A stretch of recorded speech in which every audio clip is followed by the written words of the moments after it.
कोकणातील प्रत्येक अपडेट जाणून घेण्यासाठी आजच माझे कोकणच्या सोशल मीडिया प्लॅटफॉर्मला लाईक, फॉलो आणि सबस्क्राईब करा। गेल्या 4 दिवसांपासून रत्नागिरी जिल्ह्यातल्या खेड परिसरात मुसळधार पाऊस पडत आहे।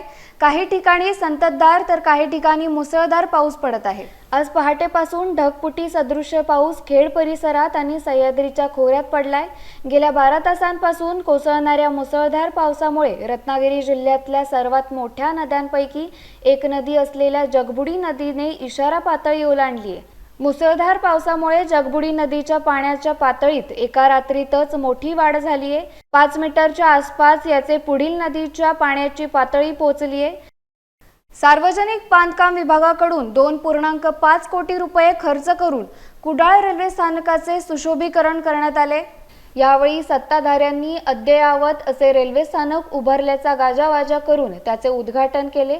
मात्र एका महिन्यात या नवीन सुशोभीकरण केलेल्या रेल्वे स्थानकाच्या कामाला सध्या सुरू असलेल्या पावसात मोठ्या प्रमाणात गळती लागली आहे।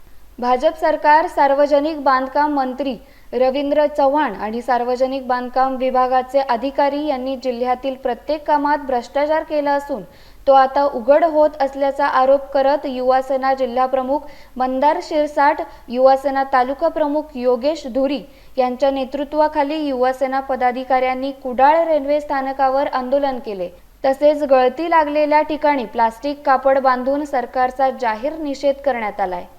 निश्चितच गेल्या वर्षात शिंदे फडणवीस सरकारच्या माध्यमातून जी भ्रष्टाचार युक्त कामं झाली, आता हे काम पाहायला गेलं तर साधारण 2.5 कोटीपेक्षा जास्त खर्चून हे काम उभं करण्यात आलं आणि ह्याला 1 महिना पूर्ण होत नाही तोपर्यंत ह्याला गळती लागली। युवासेनेच्या माध्यमातून हे आम्ही आंदोलन केलं आणि या भ्रष्टाचारी सरकारला ही ताडपत्री आम्ही भेट देत आहोत। आणि आताच बघितलं तर गेल्या 1 महिन्यापूर्वी शिवाजी महाराजांचा, आमचं दैवत असलेल्या शिवाजी महाराजांचा पुतळा मालवण या ठिकाणी पडला। ते सुद्धा एक या शासनाचं एक म्हणजे भ्रष्टाचारातून उभा केलेलं एक काम होतं। त्याच प्रकारे हे काम आहे, येणाऱ्या काळामध्ये अशा प्रकारची जर कामं झाली तर त्या ठिकाणी युवासेना सडेतोड उत्तर देईल।